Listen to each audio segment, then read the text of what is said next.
Álgebra lineal y programación lineal.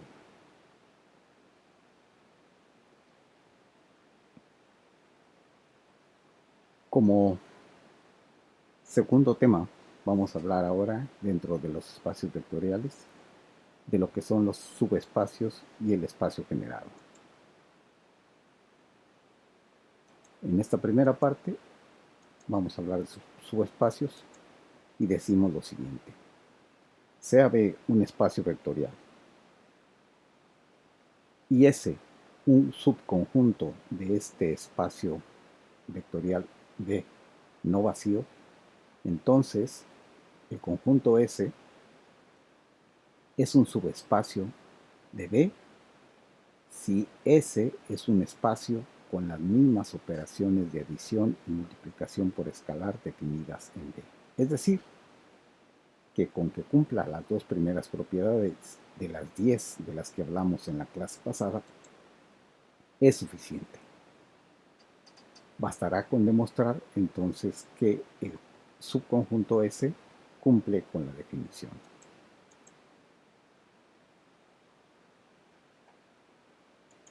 Ejemplos, si, más bien dicho, resultados. Si S es un subespacio de B, entonces el subconjunto de B, S, debe contener al vector 0 o al vector nulo. Entonces, si S no contiene al vector nulo, entonces S no puede ser un subespacio de B. Ejemplos. Sea B un espacio vectorial y un subconjunto S, que vamos a llamarlo a aquel que solamente consta de un solo elemento, que es el vector nulo, este subconjunto es un subespacio de B. Y otro ejemplo, todo espacio vectorial es subespacio de sí mismo. Enseguida lo vamos a demostrar. Estos dos subespacios se llaman subespacios triviales, en tanto que cualquier otro subespacio de B distinto de estos dos se denominarán subespacios propios. Así, comenzamos. Sea B un espacio vectorial, el subconjunto S compuesto por un único elemento que es el vector nulo es un subespacio de B. La demostración consta de lo siguiente. Veamos si se cumple la definición. Es decir, si cumple con las primeras dos propiedades, que son las propiedades de cerradura. La suma de cualesquiera dos elementos debe también estar contenido en el conjunto, y la multiplicación de cualquiera de los elementos del conjunto multiplicado por cualquier escalar también debe estar en el subconjunto. Así, bueno, sabemos que el vector nulo es aquel compuesto por puros elementos que son 0 y C un escalar en R. Así, en la primera parte de la definición, 0 es un elemento del conjunto S, subconjunto de B, y como es el único, pues solamente lo podemos sumar con el mismo, pero el vector nulo más el vector nulo, por propiedad de los vectores, es igual al vector nulo. Y obviamente pertenece, es como al ser el mismo, pertenece a S. Se cumple 1. Ahora, para cualquier elemento del subconjunto S, que es el único, el vector nulo, y C cualquier número real, se cumple que C por el vector nulo es el vector nulo. También se comprueba la segunda propiedad. Por lo tanto, es cerrado para la suma y es cerrado para la multiplicación por un escalar, que es la definición de subespacio. Por lo tanto, se concluye que este conjunto S es un subespacio de el espacio vectorial B. En el segundo ejemplo, también de un espacio, de un subespacio trivial, todo espacio vectorial es subespacio de sí mismo. La demostración aquí es más sencilla, dado que todo espacio vectorial, por definición cumple las 10 propiedades y por lo tanto las dos propiedades de cerradura para la suma y para el producto por un escalar. Entonces, por lo tanto, cumple también con la definición de subespacio vectorial. Y como todo conjunto es subconjunto de sí mismo, entonces se concluye que todo espacio vectorial es un subespacio de sí mismo. Hasta aquí los triviales. Ahora vamos a continuar.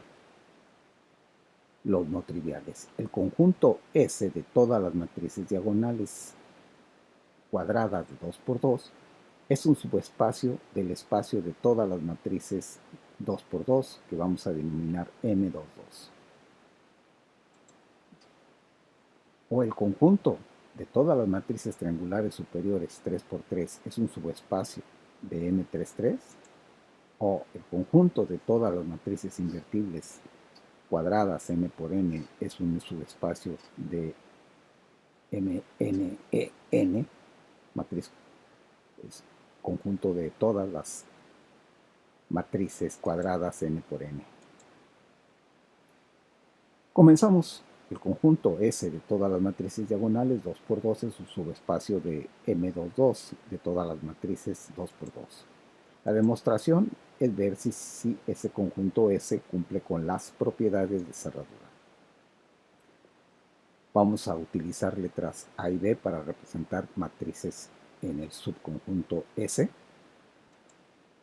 Y vamos a denominar 0, 2, 2 o simplemente 0 a la matriz nula, que por definición de matriz diagonal es una matriz diagonal.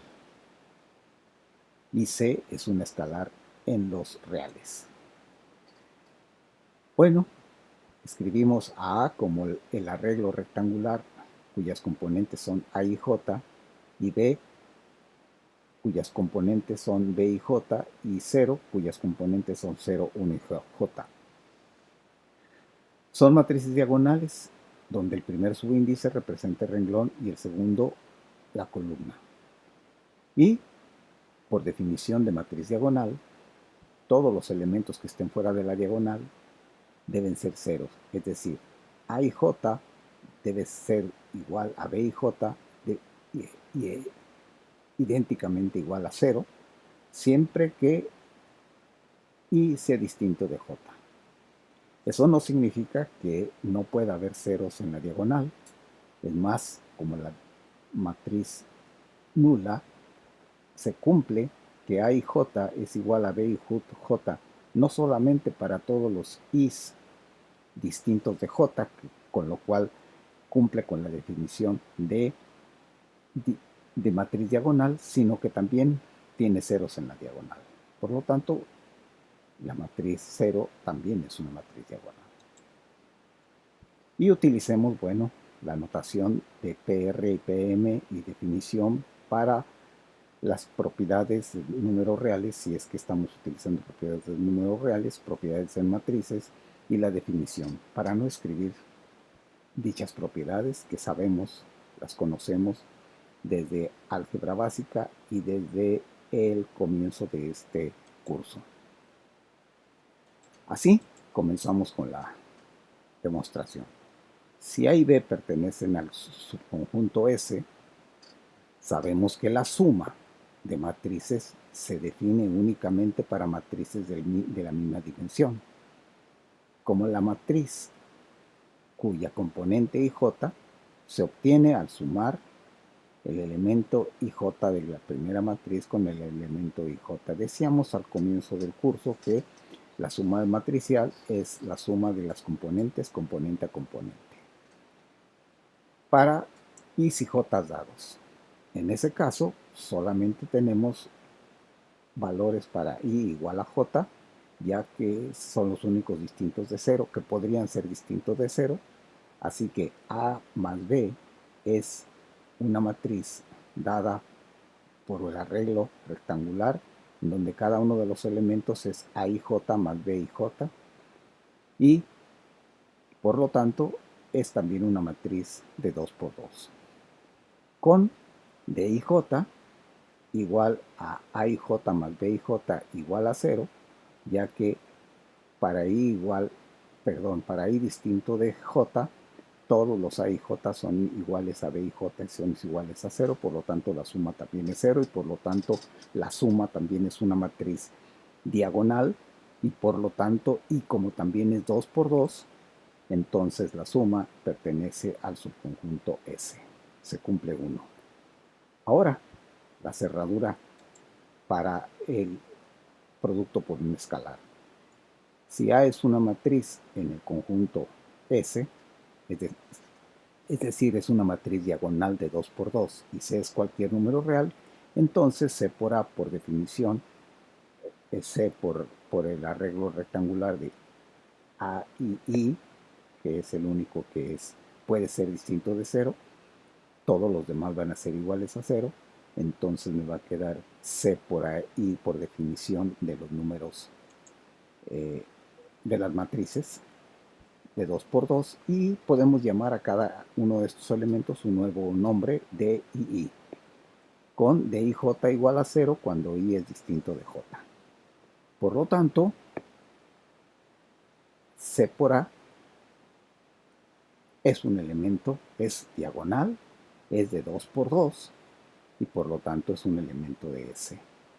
Es cerrado para la multiplicación por un escalar, se cumple 1 y 2, cumple la definición, por lo tanto podemos decir que S es un subespacio del espacio de matrices M2, 2.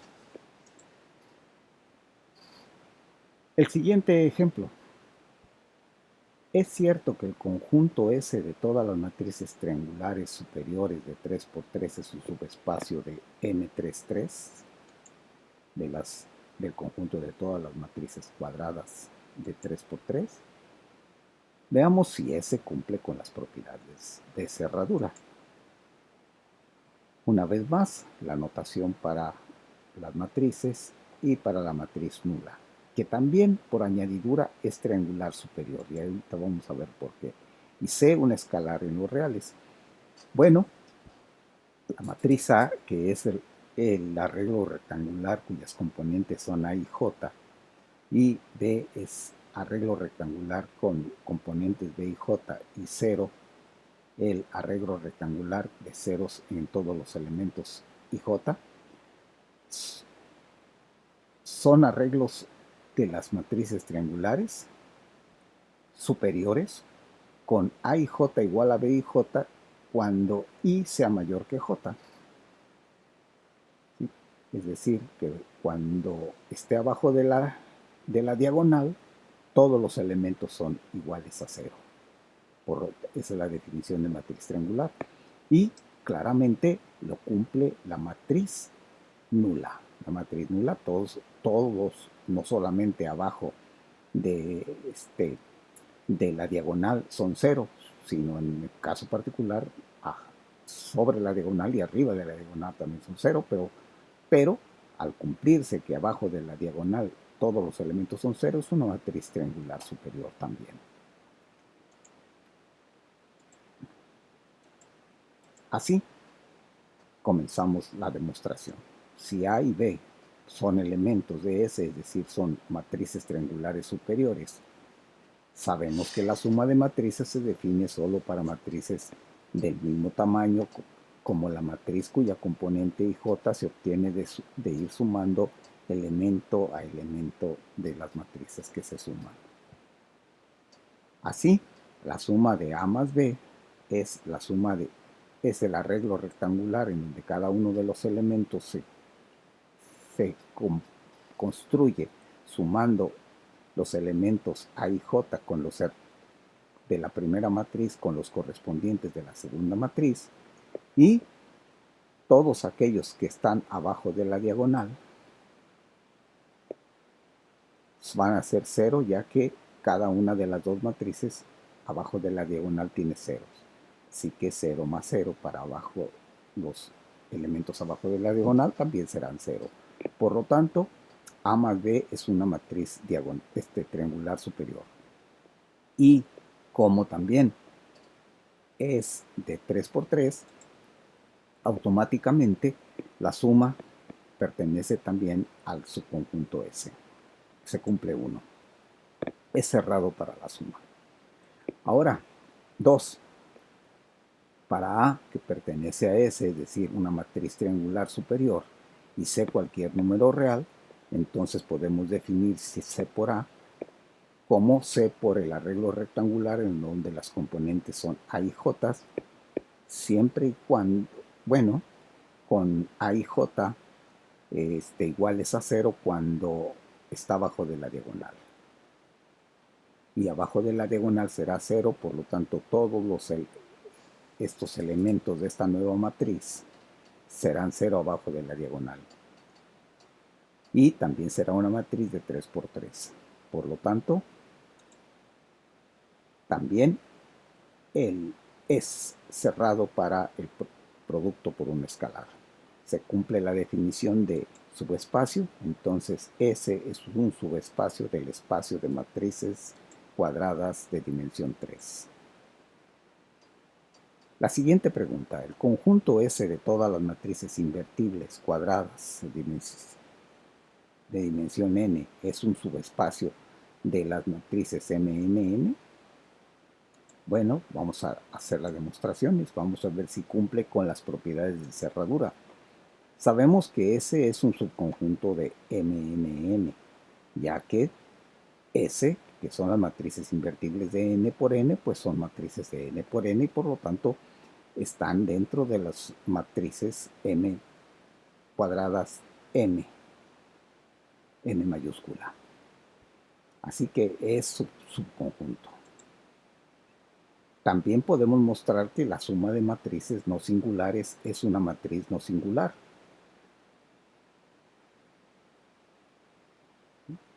También no hay problema, esa es una propiedad de las matrices singulares.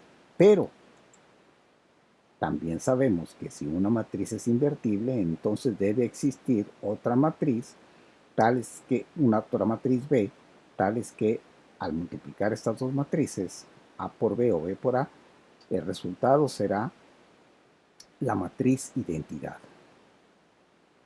Donde esta matriz identidad es una matriz diagonal que tiene unos y solamente unos sobre la diagonal. Bueno, si esto debe existir, entonces debería ser para cualquier C en la cerradura para la multiplicación, pero esta matriz B no existe para la matriz nula, es decir, la matriz nula, ya que la matriz nula multiplicada por cualquier otra matriz me va a dar la matriz nula. Y esta es diferente de la matriz identidad. Por lo tanto, si en el producto por un escalar utilizamos C, que debería ser cualquier escalar, en particular C igual a 0, obtengo la matriz nula. Entonces se concluye que S no es un subespacio de MNN. Además, ya lo podríamos haber imaginado si llamáramos a la matriz nula como el vector 0, ya que este vector debe estar en un subconjunto si es que ese conjunto se precia de ser una matriz con posibilidades de ser un subespacio claro. El hecho de que no exista nos comprueba que no es un subespacio, como en este caso. Un ejemplo más. El conjunto P sub n de todos los polinomios de grado menor o igual a n es un subespacio del conjunto de todos los polinomios m menores o iguales a n, con n menor o igual a m. Bueno, la demostración es sencilla ya que lo habíamos hecho para, no importa cuál es el subíndice, P sub n y P sub n son espacios vectoriales. Ya lo habíamos demostrado en el curso anterior. Y como P sub n es un subconjunto de P sub m, entonces P sub n es un subespacio de P sub n. Se comprueba fácilmente.